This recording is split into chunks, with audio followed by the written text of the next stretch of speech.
नमो भगवते वासुदेवाय नमः। जय श्री कृष्ण, राधे राधे। प्यारे भक्तगणों, आज फिर मैं आप सभी के सामने वैशाख मास की 5 पुण्य फल देने वाली कथा प्रस्तुत कर रही हूँ। कथाओं को वैशाख मास में प्रतिदिन अवश्य सुनिएगा, आपकी सभी मनोरथ पूर्ण हो जाएगी। कथा को अधूरा ना छोड़े, कथा को पूरा श्रवण करें और दूसरे भक्तों के पास भी शेयर करें। प्रेम से बोलिए पांचों देवी देवताओं की जय। आज मैं कथा शुरू कर रही हूँ शालिग्राम भगवान जी के साथ। कथा के अनुसार एक कसाई भगवान शालिग्राम के भक्त था। उसका नाम था सधना। सधना बहुत ही ईमानदार व भोला था। वह हमेशा भगवान का नाम लेता रहता था और उनकी कीर्तन करता रहता था। यहाँ तक कि वो जब मांस काटता या बेचता तब भी भगवान के नाम का गुणगान करता रहता था। ऐसे ही एक दिन कसाई सधना भगवान का नाम लेते हुए अपनी मस्ती में कहीं जा रहा था। तभी अचानक से उसे अपने पैरों में पत्थर का स्पर्श महसूस हुआ। तब उसने नीचे देखा तो वह एक काला पत्थर था। अब सधना कसाई ने वह पत्थर को एक काला पत्थर समझकर उठा लिया कि वह उसे अपने दुकान ले जाकर उससे मांस का वजन करेगा।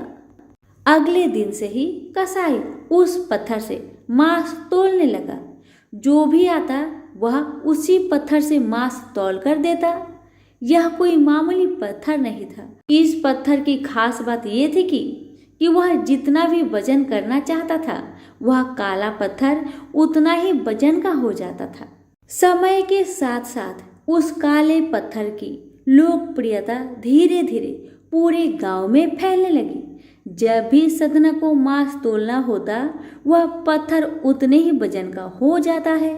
अगर सधना को 1 किलो मांस तोलना होता तो वह पत्थर 1 किलो का हो जाता है, और यदि उसे आधा किलो तोलना होता था तो वह पत्थर आधा किलो का हो जाता था।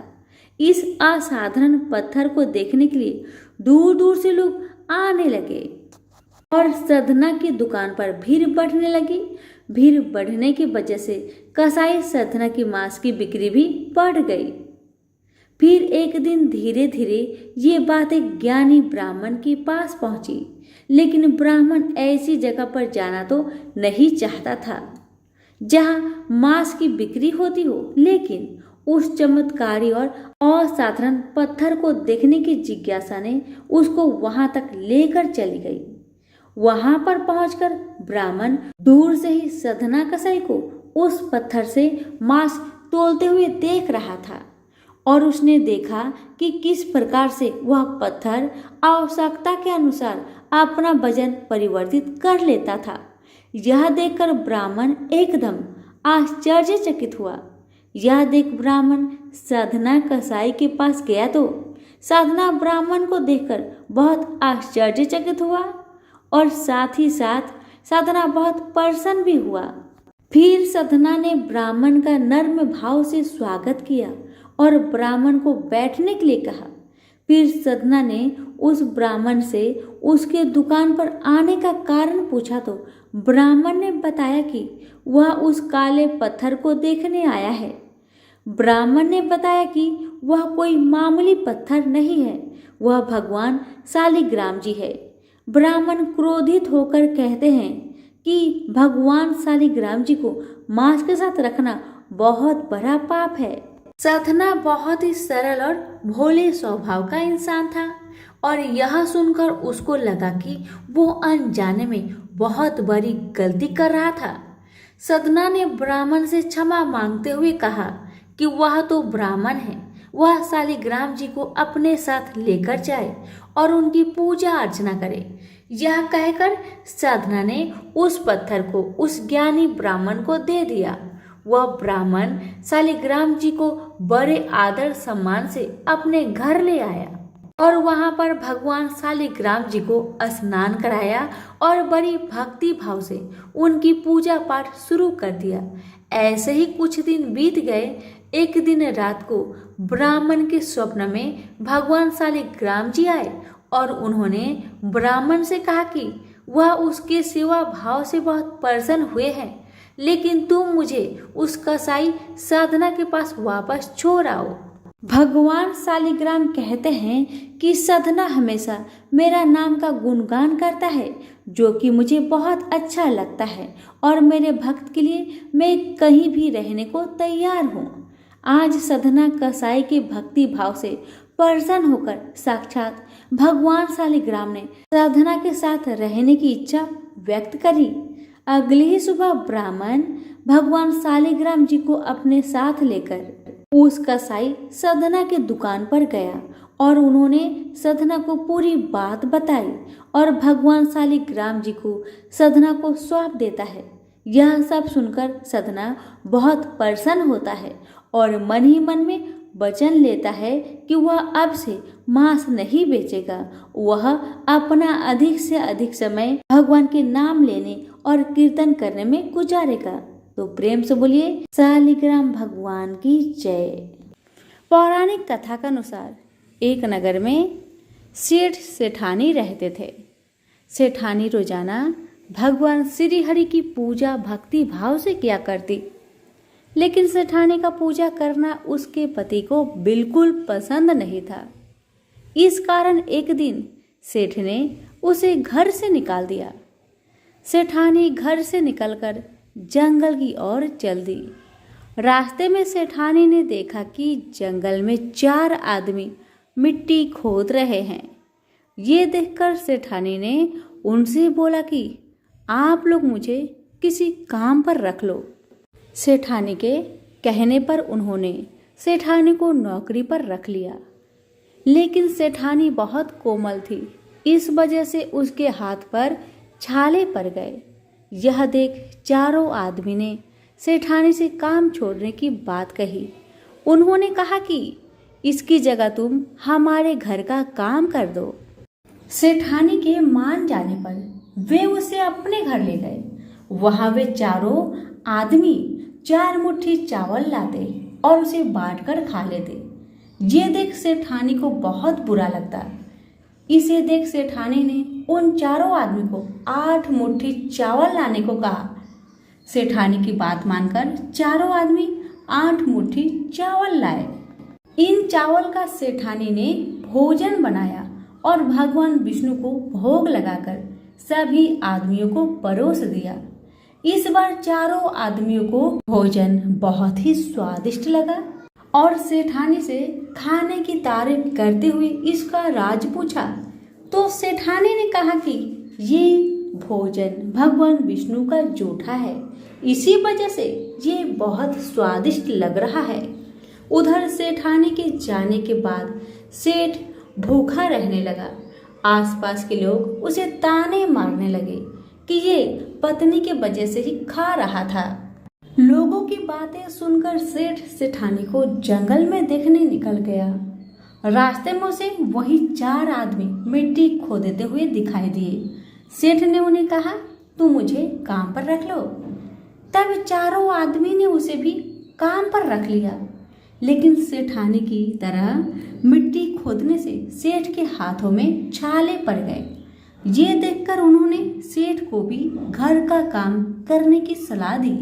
सेठ भी उनकी बात मानकर उनके घर चल दिया। घर पहुंचकर सेठ ने सेठानी को पहचान लिया, लेकिन सेठानी घूंघट में होने के कारण सेठ को पहचान नहीं पाई। हर दिन की तरह इस बार भी सेठानी ने भगवान श्री हरि विष्णु को भोग लगाकर सभी को खाना परोस दिया। लेकिन जैसे ही सेठानी सेठ को खाना परोसने लगी तो भगवान विष्णु ने सेठानी का हाथ पकड़ लिया और कहा कि ये तुम क्या कर रही हो। सेठानी बोली, मैं कुछ नहीं कर रही, मैं तो भोजन परोस रही हूँ। चारों भाइयों ने सेठानी से कहा कि हमें भी भगवान विष्णु के दर्शन कराओ। सेठानी के अनुरोध करने पर भगवान विष्णु उन सभी के सामने प्रकट हो गए। यह देख सेठ ने सेठानी से क्षमा मांगी और उसे हाथ पकड़कर घर चलने को कहा। तब चारों भाइयों ने बहन को बहुत सारा धन देकर विदा किया। तब से सेठ भी भगवान विष्णु का भक्त बन गया। और पूरी श्रद्धा से उनकी पूजा करने लगा। इससे उनके घर में फिर से धन की बरसात होने लगी। ऐसी मान्यता है कि इस दिन व्रत रखने से सत्यनारायण भगवान के साथ हनुमान जी, प्रभु श्री राम और माता सीता की कृपा भी प्राप्त होती है। प्रेम से बोले विष्णु भगवान की जय। नारद जी ने पूछा कि श्री हरि की चरण कमलों में प्रकट हुई गंगा किसी प्रकार ब्रह्मा जी की कमल में रही। गंगा भगवान की प्रेयसी भी है, कहो ये सब बातें कैसे घटी? नारायण जी ने कहा, नारद, प्राचीन समय की बात है। जलमयी गंगा गोलोक में विराजमान थी। राधा और कृष्ण के अंगों से प्रकट हुई ये गंगा उनका अंश तथा साक्षात उनका स्वरूप ही है। जलमयी गंगा को आदि शास्त्री देवी अत्यंत सुंदर रूप धारण करके भूमंडल पर पधारी। तब वह गंगा कुछ लज्जा भाव से भगवान श्री कृष्ण के पास विराजमान हो गई। इतने में असंख्य गोपियों के साथ राधा भी आ गई। राधिका को आता देखकर कृष्ण उठकर खड़े हो गए और कुछ हंसकर आश्चर्य भाव से मधुर वचनों में बातचीत करने लगे। गंगा भी तुरंत उठ गई और राधा का सत्वन किया। राधा ने कहा, प्राणेश, आपके प्रसन्न मुख कमल को निहारने वाली ये कल्याणी कौन है? इसके मन में मिलने की इच्छा है। आपके मनोहर रूप ने इसे अचेत कर दिया है। इसके सब अंग पुलकित हो रहे हैं। राधा ने साध्वी गंगा से भी कुछ कहना चाहा। गंगा योग में प्रवीण थी। गंगा को योग से राधा का मनोभाव भी ज्ञात हो गया। अतः बीच सभा में ही अंतर्ध्यान होकर वे अपने जल में प्रविष्ट हो गए। तब सिद्धि योगिनी राधा ने योग से इस रहस्य को जानकर उस जल स्वरूपनी गंगा को अंजलि से उठाकर पीना आरंभ कर दिया। ऐसी स्थिति में राधा का अभिप्राय भी गंगा से छिपा न रह सका। आता हुआ भगवान श्री कृष्ण के शरण में जाकर लीन हो गई। तब राधा ने गंगा को गोलोक, बैकुंठ लोक तथा ब्रह्मलोक आदि जगहों में ढूंढा, परंतु वह कहीं न मिली। विष्णु, शंकर, धर्म इंद्र, सूर्य देवता और मुनिगण सभी गोलोक में आए। भगवान श्री कृष्ण को उपस्थित सभी देवताओं ने प्रणाम करके उनका स्वागत किया। श्री कृष्ण ने देवताओं का अभिप्राय समझकर उनसे कहा, आप सभी महान भाव गंगा को ले जाने के लिए यहाँ पधारे हैं, परंतु इस समय वह गंगा शरणार्थी बनकर मेरी चरण कमलों में छिपी हुई है।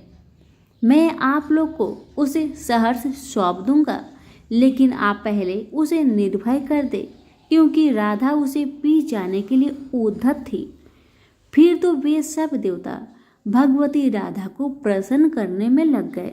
भक्ति के कारण अत्यंत विनीत होकर ब्रह्मा जी ने अपने चारों मुखों से राधा जी की स्तुति की। ब्रह्मा जी की इस प्रकार की प्रार्थना पर राधा जी हंस पड़ी। उन्होंने गंगा की सभी बातों को स्वीकार किया। तब गंगा श्री कृष्ण के पैर के अंगूठे के नखाग्र से मिलकर विराजमान हो गई। ब्रह्मा जी ने गंगा के उस स्वरूप को कमंडल में रख लिया। भगवान शंकर ने उस गंगा जल को अपने मस्तक पर स्थान दिया। तत्पश्चात ब्रह्मा जी ने गंगा को राधा मंत्र की दीक्षा दी। गंगा ने सभी उचित नियमों से राधा की पूजा करके बैकुंठ के लिए प्रस्थान किया। जब गंगा बैकुंठ को चली गई, तब ब्रह्मा जी भी बैकुंठ पहुँचे और जगत प्रभु श्री हरि को प्रणाम करके कहने लगे, भगवान श्री राधा और श्री कृष्ण के अंग से प्रकट हुई ब्रह्मद्रव स्वरूपनी गंगा इस समय एक देवी के रूप में सुशोभित है।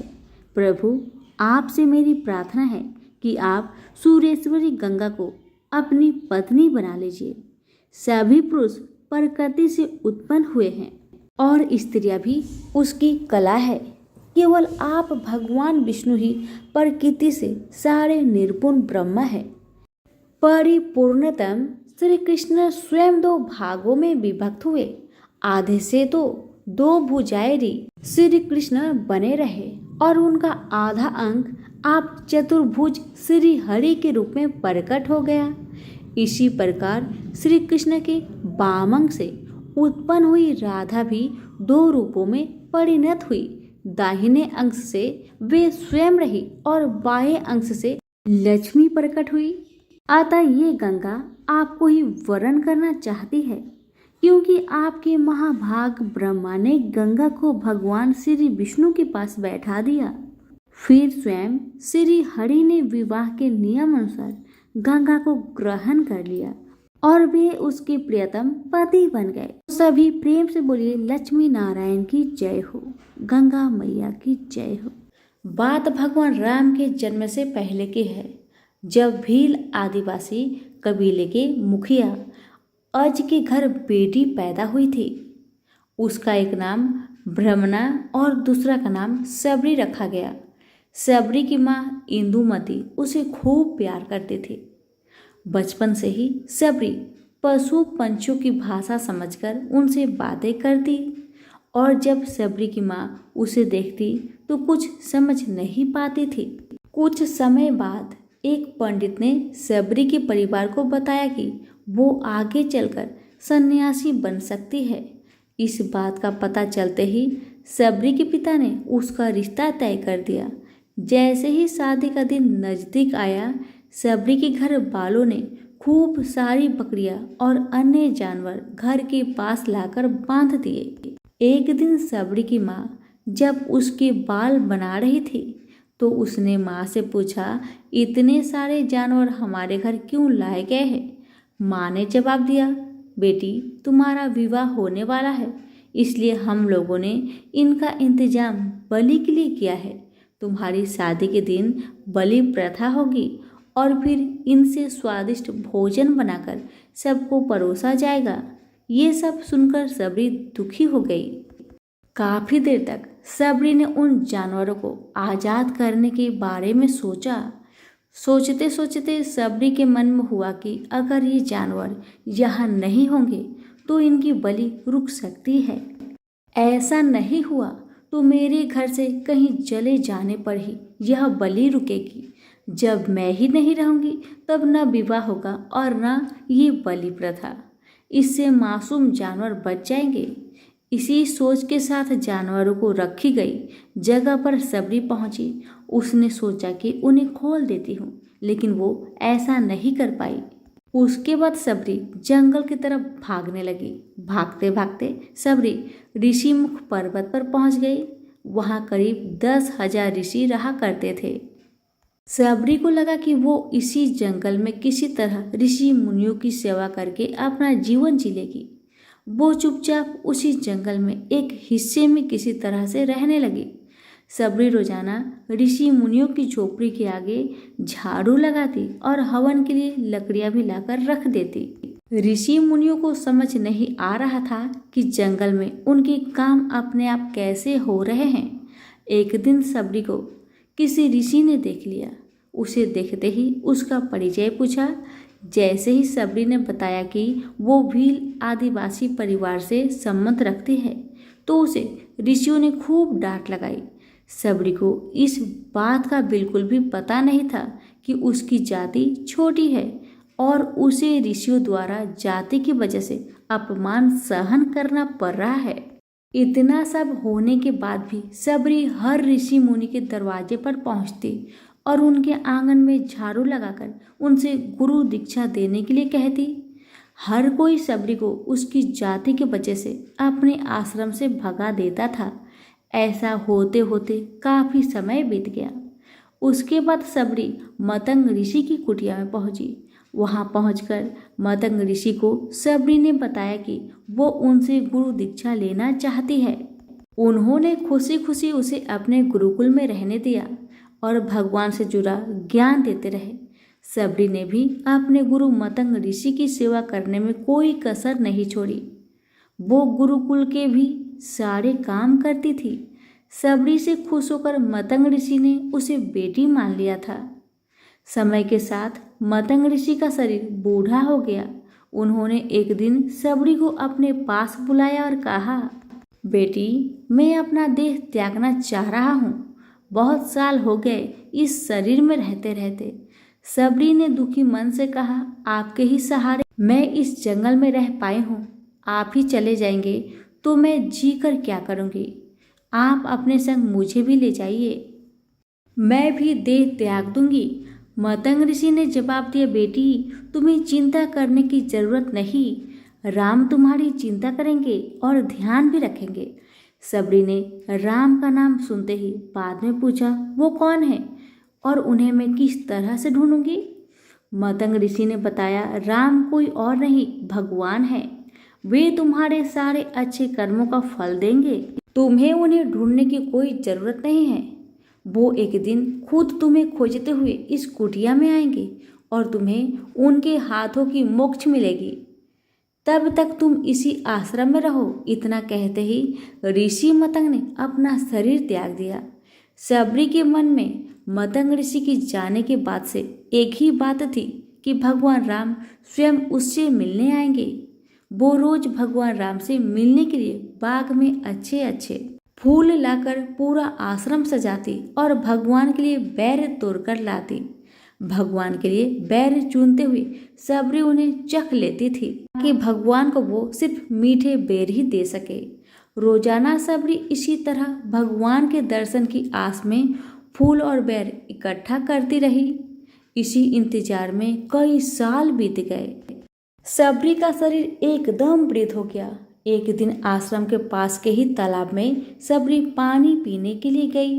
तभी पास के ही एक ऋषि ने उसे अछूत कहते हुए वहां से भागने के लिए कहा और एक पत्थर मार दिया।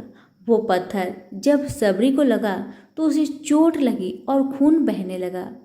खून बहते हुए एक बूंद उसी तालाब के पानी में गिर गई। तभी पूरा तालाब का पानी खून में बदल गया। ये सब होता देखकर ऋषि ने सबरी को डांटा और कहा कि पापिन, तुम्हारी वजह से पूरा पानी खराब हो गया। रोज ऋषि उस पानी को साफ करने के लिए अपनी कई तरह की विद्याओं का इस्तेमाल करते। कई सारे जतन करने के बाद भी कुछ नहीं हुआ। फिर उन्होंने गंगा जैसी कई पवित्र नदियों का जल भी उस तालाब में डाला। फिर भी तालाब का पानी साफ नहीं हो पाया और वो खून जैसा ही रहा। कई सालों तक तालाब के पानी को साफ करने की कोशिश के बाद भी कुछ काम नहीं आया तो ऋषि ने थक कर सब कुछ छोड़ दिया। इतना घटना के कई सालों के बाद भगवान राम अपनी पत्नी सीता के हरण के बाद उन्हें ढूंढते हुए उसी तालाब के पास पहुंचे। ऋषि मुनियों ने उन्हें पहचान लिया। भगवान को वहां देखकर ऋषियों ने तालाब का पानी साफ करने के लिए भगवान को अपने पैर उसमें डालने के लिए कहा, लेकिन पानी जैसा का तैसा ही था। ऋषि मुनियों ने भगवान से भी कई अन्य जतन करवाए, लेकिन वो पानी जैसा का तैसा खून जैसा ही रहा। तब भगवान ने ऋषियों से पानी के रक्त में बदलने की कहानी पूछी। तब ऋषि ने सबरी को पत्थर मारने वाली सारी बात बता दी। उसके बाद कहा कि वो महिला ही अपवित्र है, छोटी जात की है, इसलिए ये सब हुआ है। उसी वक्त भगवान राम ने कहा, ये सब तो आप लोगों के खराब वचनों से हुआ है। सबरी को इस तरह से शब्द बोलकर आप लोगों ने उसे नहीं बल्कि मेरे दिल को घायल किया है। इसी घायल दिल के रक्त का प्रतीक यह तालाब लाल पानी है। आगे भगवान राम बोले, कहाँ है वो माई, मैं उनसे मिलना चाहता हूँ। तब तक सबरी उसी तालाब के पास पहुँच जाती है। इस दौरान सबरी के पैर को ठोकर लगती है और कुछ धूल उस तालाब में गिर जाती है। तभी सारा पानी साफ हो जाता है। भगवान सबसे कहते हैं, देखिए आप लोगों ने क्या कुछ नहीं किया, लेकिन पानी साफ नहीं हो पाया। अभी सिर्फ इनके पैर की थोड़ी सी धूल ने ही तालाब का पानी साफ कर दिया। भगवान राम को सबरी ने पहचान लिया था। उसने उन्हें प्रणाम करके कहा, भगवान आप मेरे साथ कुटिया में चलिए। भगवान भी खुशी खुशी सबरी के साथ चल पड़े। फूलों से सबरी ने भगवान राम का स्वागत किया। वो सीधे सीधे बैर तोड़ने के लिए बाग में गई और चख चख कर उनके लिए बैर लेकर आई। उन्होंने बड़े ही प्यार से भगवान राम और उनके भाई लक्ष्मण को बैर दिए।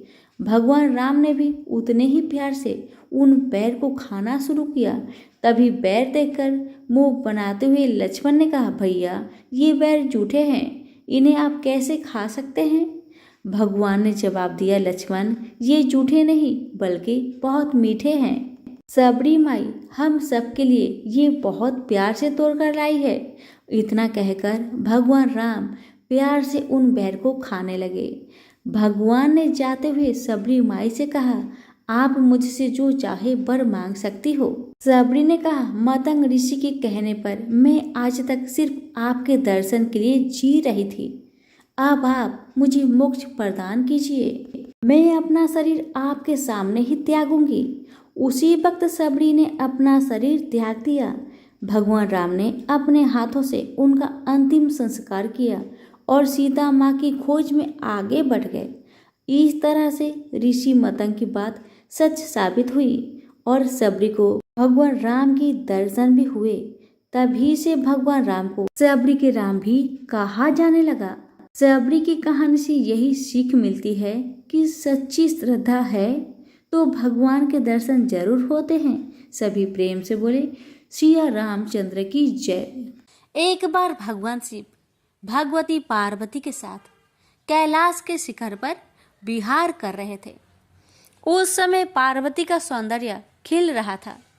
उस सौंदर्य को देखकर भगवान शिव मन ही मन सोचने लगे कि नारी का जन्म अत्यंत शोभनीय है। फिर उन्होंने प्रेम से विभोर होकर पार्वती का मुखमंडल स्पर्श करते हुए कहा, प्रिय तुम्हारी कृपा से मेरी सारी मनोकामनाएं पूर्ण हो चुकी है, कुछ भी शेष नहीं रहा। फिर भी मेरी एक इच्छा है, तुम उसे पूर्ण कर दो। तब पार्वती ने कहा, शंभो आपकी कौन सी इच्छा है बताइए, मैं अवश्य उसे पूर्ण करूंगी। अब शिव ने अपनी इच्छा बताते हुए कहा, देवी मेरी इच्छा है कि तुम मृत्यु लोक में पुरुष का रूप में अवतरित हो और मैं स्त्री रूप में अवतरित होऊंगा। इस समय जिस प्रकार मैं तुम्हारा पति हूँ तथा तुम मेरी प्राण प्रिय पत्नी हो, उसी प्रकार का दाम्पत्य प्रेम उस समय भी हो। यही मेरी इच्छा है, तुम इसे पूर्ण करो। भगवान शिव की बात सुनकर भगवती पार्वती मुस्कुरा उठी।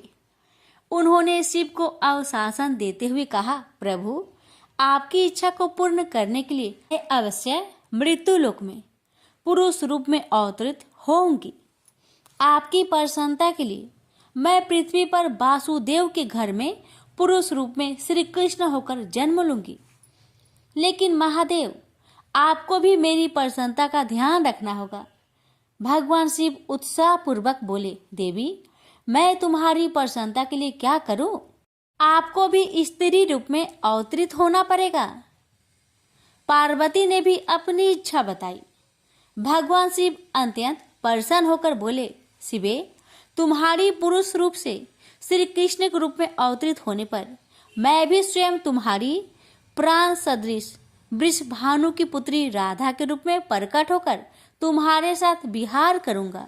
और इसके साथ साथ मेरी 8 मूर्तियां भी रुक्मणी, सत्यभामा, जाम्बंती 8 पटरानियों के रूप में मृत्यु लोक में अवतरित होंगे।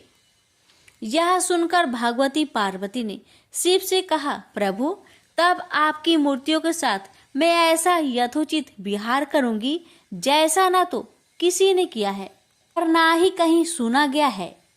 विजया और जया नामक मेरी दोनों सखियां उस समय श्रीदाम एवं वासुदाम नाम से पुरुष रूप से प्रतिष्ठित होगी।